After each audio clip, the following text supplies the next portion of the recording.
Hello viewers, আশা করি সবাই খুব ভালো আছেন। আবারও একটা নতুন ব্লগে আপনাদেরকে ওয়েলকাম জানাচ্ছি। আপনারা দেখছেন ডেইলি লাইফ ইন্সপিরেশন। আগের ব্লগে তো আপনারা দেখেছেন আমরা যাচ্ছি নন্দনে, তাই জন্য এখন মেট্রোতে আছি। তো সঙ্গে থাকুন, দেখতে থাকুন ব্লগটা।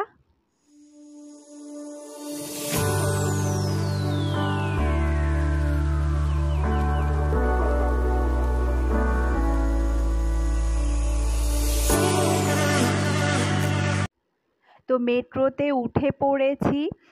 বেশিক্ষণ অবশ্য আমাদেরকে ট্রেনের জন্য ওয়েট করতে হয়নি, সঙ্গে সঙ্গেই চলে এসেছিল ট্রেনটা।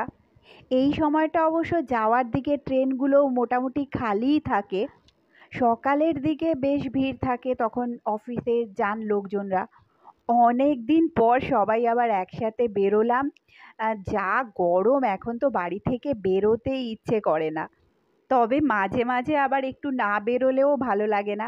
তো এই যে এখানে একটা স্টেশন চলে এসেছে, এটা দমদম স্টেশন। এই দমদম স্টেশনটাতে অবশ্য অন্যান্য স্টেশনের থেকে ট্রেনটা একটু বেশিক্ষণই দাঁড়ায়। এই দমদম স্টেশন থেকে আরও কিছুটা গিয়ে তারপর ট্রেনটা চলে যাবে মাটির তলা দিয়ে বা আন্ডারগ্রাউন্ড দিয়ে। তো এই যে পৌঁছে গেছি, এই ট্রেনটাতে করেই আমরা এসেছিলাম।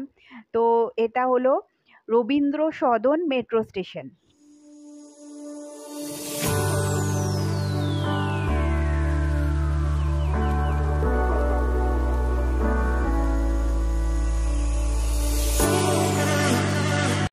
তো এই ট্রেনটাই আমরা এসেছিলাম, ট্রেনটা চলে গেল।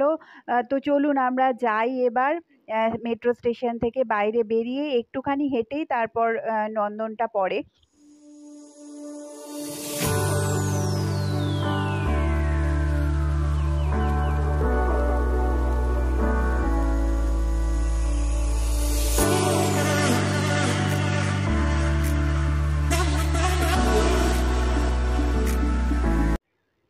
এই মেট্রো স্টেশনটা এখন আপনাদেরকে একটু দেখাচ্ছি। এখানে একটাই প্ল্যাটফর্ম, একটা প্ল্যাটফর্ম, আর দুদিকে দুটো ট্র্যাক রয়েছে। যেটা থেকে একটা ট্র্যাক দিয়ে যায় কবি সুভাষের দিকে, আর একটা দিক থেকে যায় দক্ষিণেশ্বরের দিকে ট্রেনগুলো। তো চলুন মেট্রো স্টেশন থেকে বেরিয়ে যাচ্ছি এবার আমরা। তো আজকের ব্লগটাও আমি এখানেই শেষ করছি। দেখা হচ্ছে খুব তাড়াতাড়ি। ততক্ষণ সবাই খুব ভালো থাকবেন।